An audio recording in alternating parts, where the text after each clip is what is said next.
All right, we're live. Hey everybody, it's Mike at Anglers. We're back now after a brief hiatus, and for those of you who don't know, we just went over some of the Rockfish regulations. So the summer or spring season we have set, so that's going to start. Right. May 1st, trophy season starts May 1st and ends May 15th. Right, and then we just talked about the scoping, 3 different options for our summer and fall season, and really that's kind of what's in play right now, and that's what we're going to spend a bunch of time talking about, kind of those options, what they mean to us, and then also really how we're going to attack those just as far as from an angler standpoint. You know, what are we going to do on the bay if we have these closures, or just other things we can do. So then we have Erik from DNR, LJ from G-Eye Jigs, Lenny Rudow from Rudow's Fish Talk. Rudow's Guide to Fish Talk, baby. and G-Eye Jig Pro Staffer Travis. You guys probably know him from online. So anyway, why don't we talk about some of the scoping options? You were just talking about the scoping and some of the different options out there, Lenny. Let me just state where we are, just to reinforce. So I stated that the trophy season is going to be from May 1 to May 15. As you said, there's 3 options for the summer fishery, but we're going to basically, I don't want people to panic. So we are going to have a summer fishery from May 16th until either December 10th or 15th, okay? And we're going to possibly have a summer closure, but only in either July or August, and not for the whole summer. That's the big picture. Right, so yeah, for rec anglers out there, what you will be able to fish for striped bass, keep one fish, and we're really just looking at these 3 options of different closure times and things like that. Or no closure. Or no closure. So we were talking about this earlier, actually, before this seminar, and I was speaking to, you know, what I feel like is imminent, which is one of these 3 16-day closures, and then Lenny said, whoa, like, there are still options out there. So while that may be one of the most likely options, again, that's the point and the reason why commenting is so important. Yes, and if I could just point out, if this were all purely about saving the fish and the summer closures would result in any fewer fish being harvested, I could get behind that. But that's not how these options work. Option number 1, everybody, recreational and charter, gets 1 fish a day. Option number 2 and 3, charter boats get to get 2 fish per person per day, recreationals get 1. So what we're really doing here is we're not saving any more or less fish. This is really a matter of where the fish that we're catching and keeping are going. Now that said, as Erik pointed out earlier, there is a problem with higher mortality with catch and release fish in the summertime. What I would personally say to folks, and this is just me talking here, is hey, you know what? Instead of bait fishing, go out and throw some jigs, because you're going to harm a lot fewer fish fishing in that method, right? Correct, right. I mean, I actually do a lot more jig fishing now than I used to. I did a ton of chumming and live lining, but jigging has some upside to it. You don't have to mess with live bait. You don't have to keep bait alive. You don't have to buy fresh bait for chunking. And actually catching and releasing the fish is a lot easier. It's quicker release. So. Yeah, I really feel like in the summertime it's a great way to go. Although I know this guy, he hates it when you start talking about, you know, using jigs more, right? Well, I'm one of those guys that I always pass the live liners. They'd be all anchored up, catching spot. I'd leave them in the dust. I go out, take my clients, we jig up some rockfish. We come back in, they'd be pulling anchors. I drop mine and I put my bloodworms in on the bottom and I catch my spot. Because I love to eat spot, and I always cringe when I see them use it for live bait because they're delicious. We go home with spot and striped bass, so it's like, why are you throwing them at fish, man? They're good, you know? And we probably need to do a whole highlight on how fish taste and rank them, because I think that's a misconception with a lot of things. People always ask, you know, how snakeheads taste, pickerel taste, croaker, spot, and like you said, I'll eat white perch over striped bass. Oh yeah, well, I think we all would for the most part. I just love them. And a spot and a bluefish are delicious if you smoke them. And it's real simple. The way I do it is very simple. You gut it and gill it, you crack it in half, but leave him whole. And you put him in a smoker, whole. No seasonings, nothing. And then you just go to one side for 45 minutes, switch the racks, 45 minutes, and you just take and you crack them open. You have some rice, and you just flake the meat onto the rice with some soy sauce or some seasoned. Oh my God! Or just take it, flake it on crackers with some hot sauce. All right, I'm calling it now. If we have a closure, we're going to have a tasting, and it's going to be a smoked spot tasting during the 16-day closure. It's going to be great. That actually does sound really good. It does. So how do you feel, LJ, about some of these options out there? Is, again, I want to state this first. Yeah. Nobody likes any of the options, right? None of them really make anybody happy. So when I say which are you for, this and that, we're all kind of picking the lesser of the evils, So I like the idea of less harvest.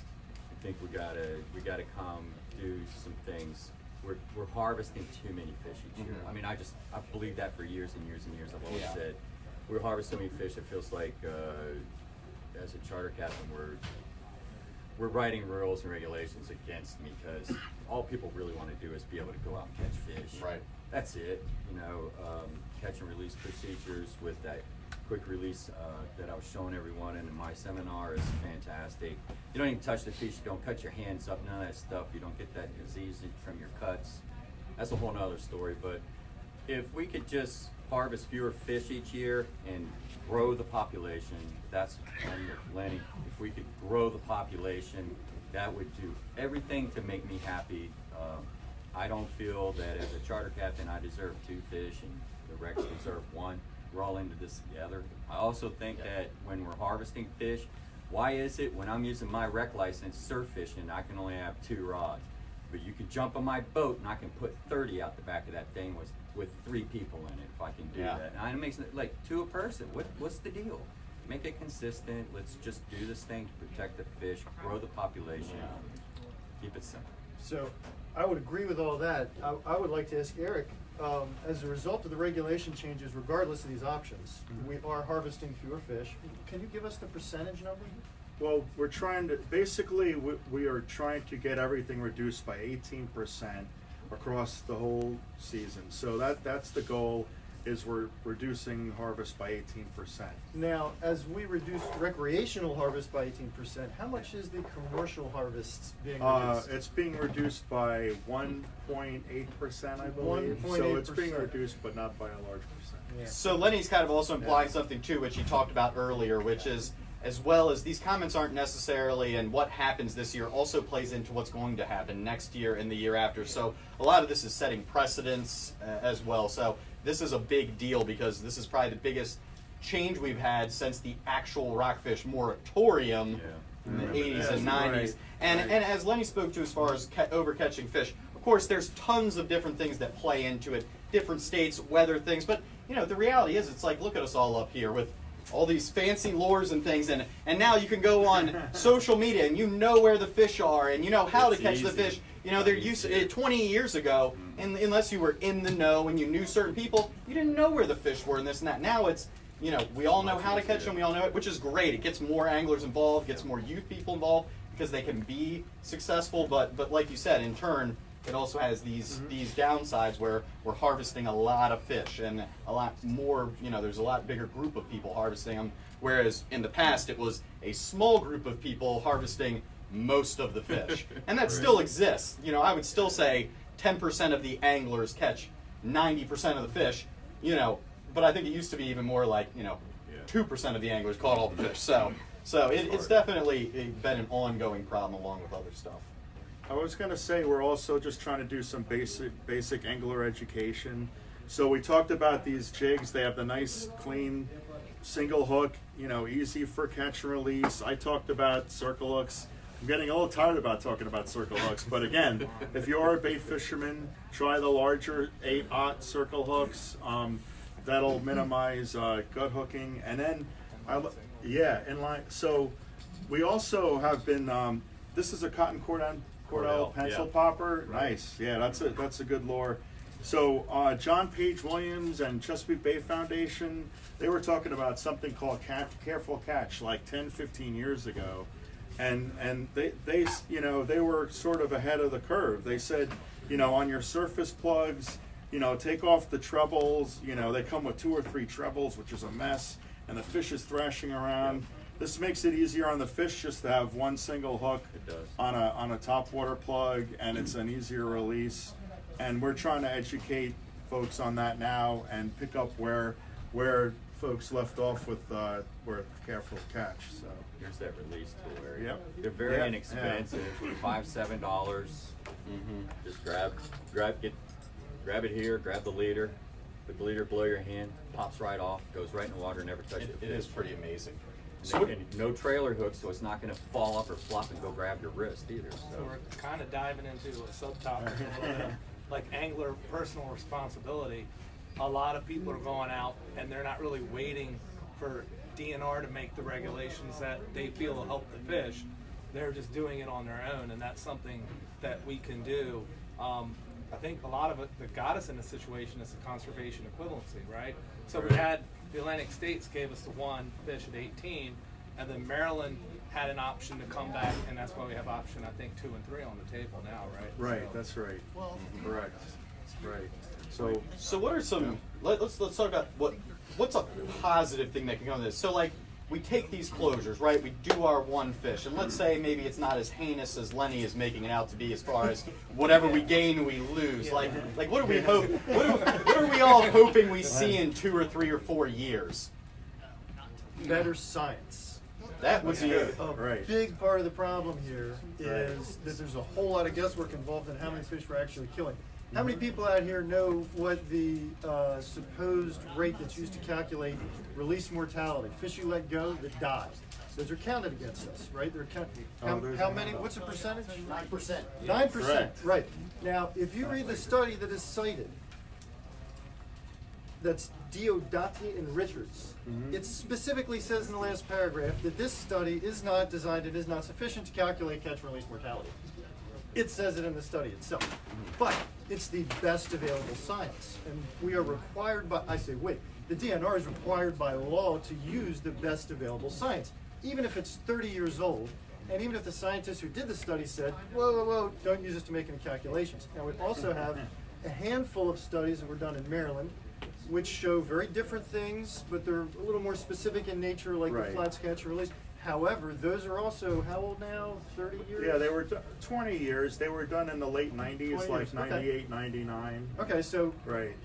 how many people here remember driving through a toll booth when you had to stop and actually hand someone money? Everyone remember that? Right? Today you zoom right through the toll booth, right? You know where I'm going with this, all right? Yeah. So I printed this out before I came here today.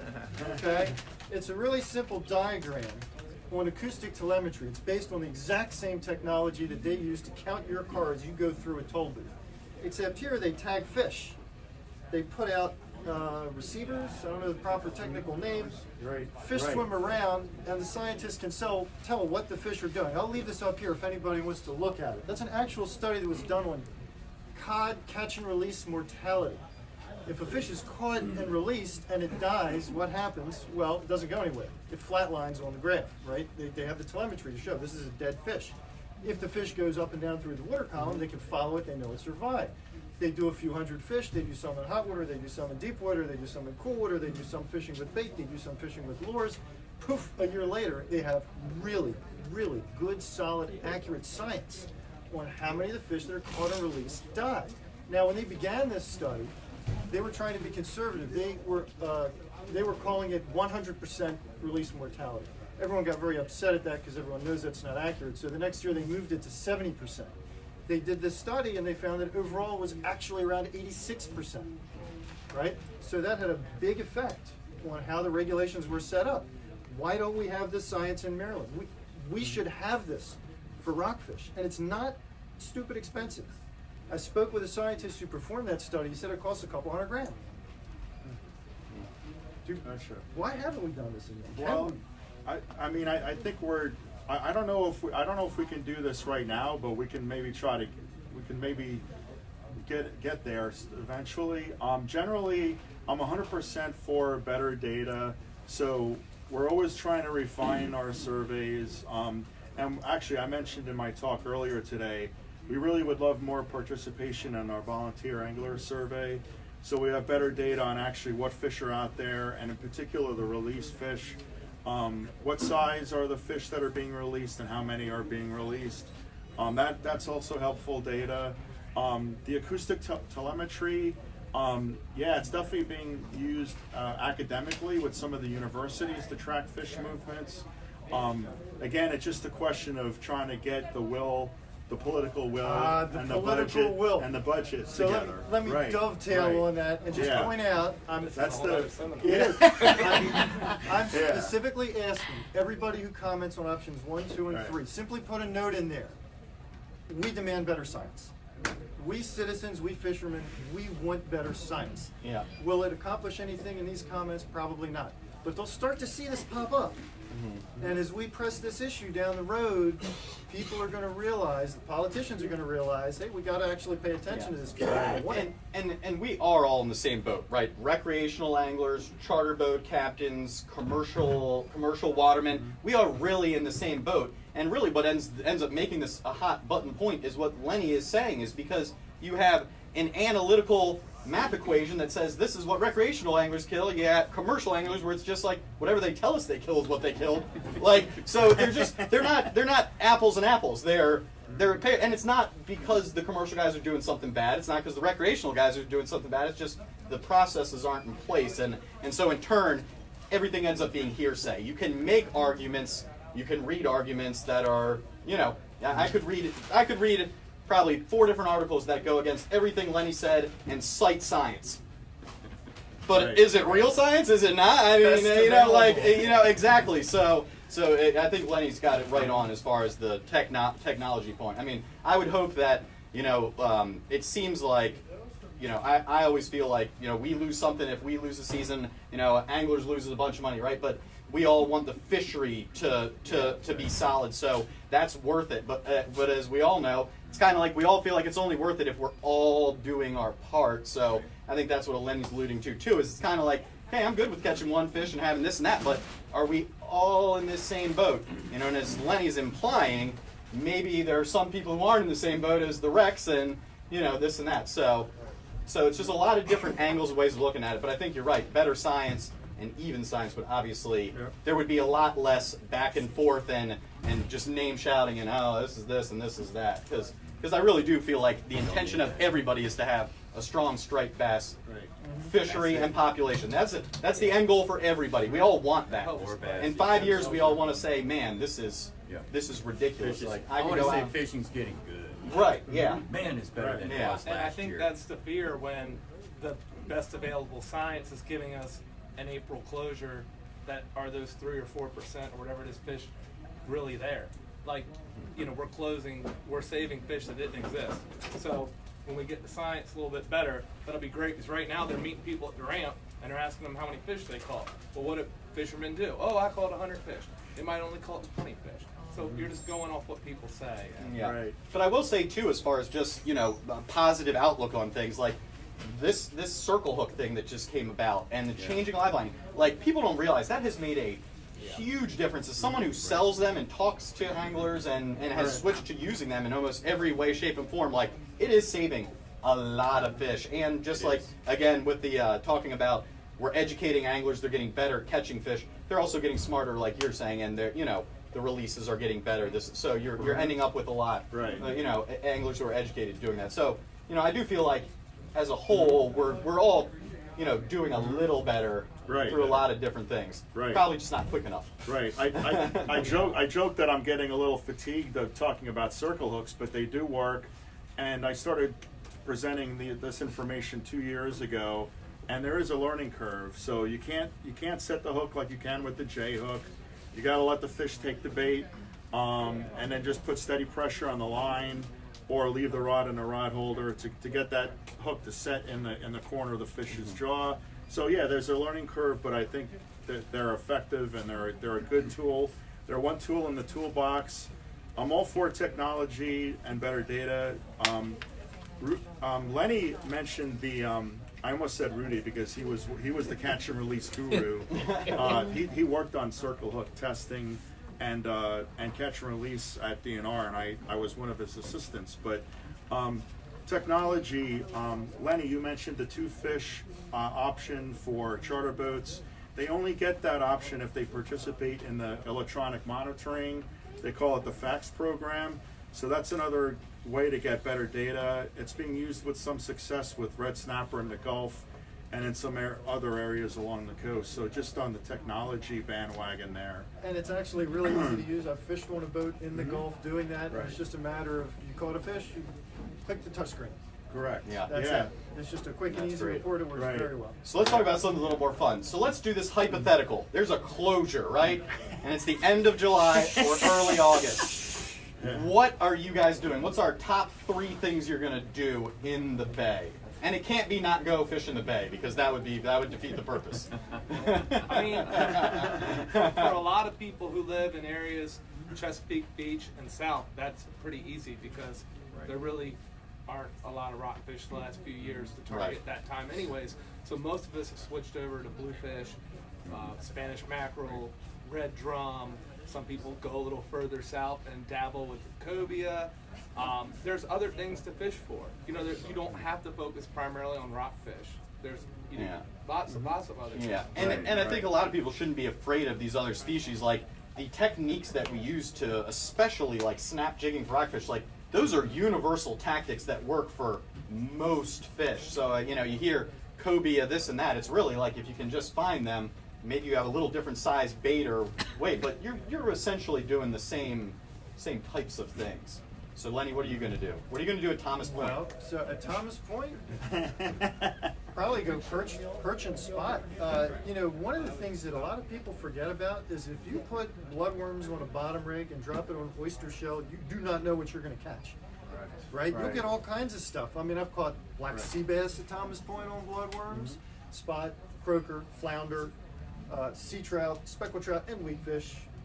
It's kind of all over the place. So actually, I've done this a couple times when I've had kids on the boat, and we've caught our rockfish. We just want to do something fun. What do? We put bloodworms on the bottom, and just see what comes up. You really never know what's going to happen.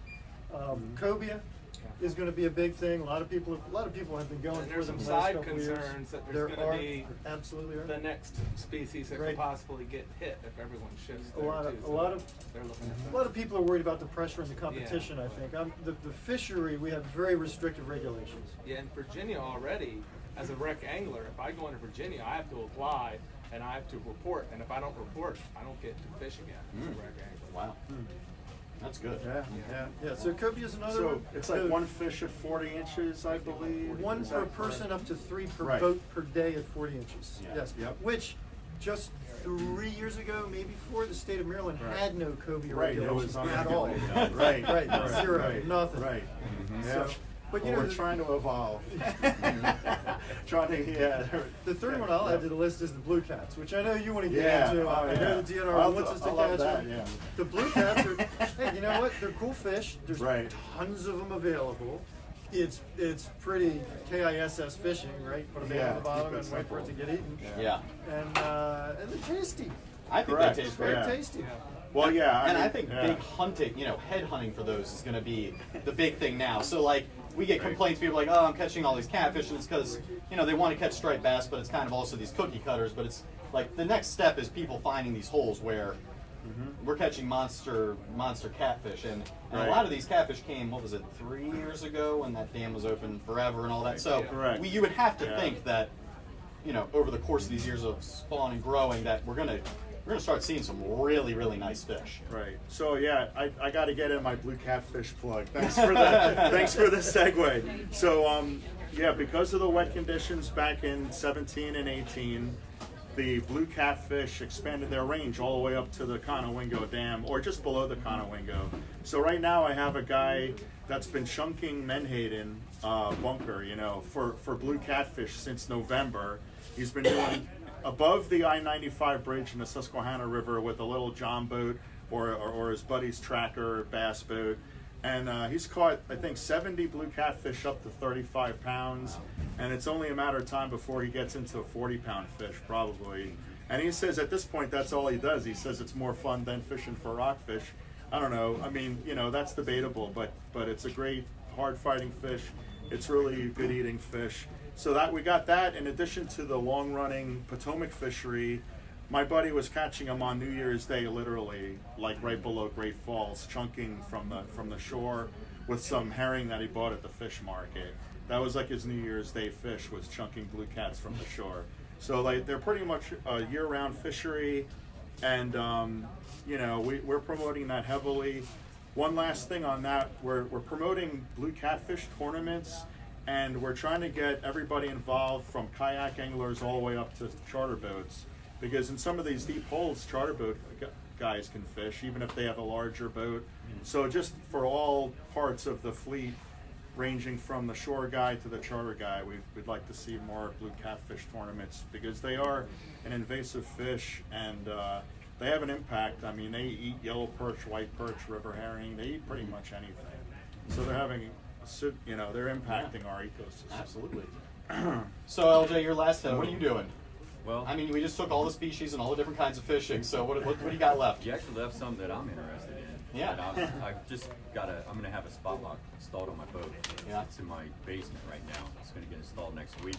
I'm looking forward to exploring some of those shallow waters for the sea trout, and I'm looking to get some of those channel edges with my spot lock and get out some jigs to target those flounder. I know they're still flounder, and a lot of our flounder are small, but I'm also going to drop some bait with that and do some of that slow trolling along the zigzag, the channel edges.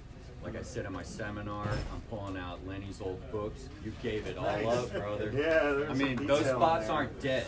Yeah. Just nobody's done it in so Right. long. I'm gonna dump more bait. I'm gonna hit those reefs, the Tillman Reef and the rest of those reefs that are in my area. I'm not gonna go long distances. And I'm gonna dunk some bait down there, because I know we do have some black sea bass in the bay. Nobody knows about it. I also know we have tog in the bay by my house. You know, these are all species that are there, but since we've all forgotten how to fish, I'm going to try to hone my fishing skills and get back into some of the old school stuff that I did. I love perch, white. And I think that's one of the unique opportunities, because late July and early August are so rockfish, people are driven that everybody has forgotten how to do everything else. I always tell the story, like Lenny like 10, 15 years ago, whenever it was, used to catch some keeper flounder every now and then, and he would tell me, I wouldn't tell anybody or send anybody, but he'd be like, I caught a couple flounder. So I had set up a trip, which also, there are tons of reefs. So if you go offshore fishing, you do not go offshore fishing without reef, you don't do it, right? But you go out in the bay and you have no idea where any structure is other than what you can see physically for the most part. So the bay has in there, it's all public information. I assume it's on DNR's website, all these reef numbers. So I was like, you know what? I'm going to set up as though I'm offshore bottom fishing and drift off of these reefs. And again, just like you're saying, put bait down there, see flounder, spot, there's so many different species that can be caught. And I know where some of these are. And every time I drive past them to go fishing, I never see one person ever fishing it. Ever. Not a charter boat captain, nobody. And so it's like, what is there? And our southernmost reef, the Tanger Sound Reef, I call it the triangle because it's marked as a triangle on the nautical charts. It's near the Virginia line. We documented tautog there up to 8 pounds. Curtis Johns was one of the folks that used to fish there quite often, caught tautog, and that was before we even really knew how to catch them. We caught them on soft clam baits because we didn't have green crabs, and we probably didn't really want to introduce green crabs into the Chesapeake. So I would suggest using peelers or clam baits if you want to catch tautog and sea bass on the lower bay reefs. And also sheepshead. Sheepshead are starting to come back. We've had some new state records caught in the last couple of years in the Bay and Ocean, and they're going to be found on these reefs as well. And we just had a state record pompano caught on the Stone Rock. Yeah. And the Stone Rock is another sort of rocky reef structure that has multiple species.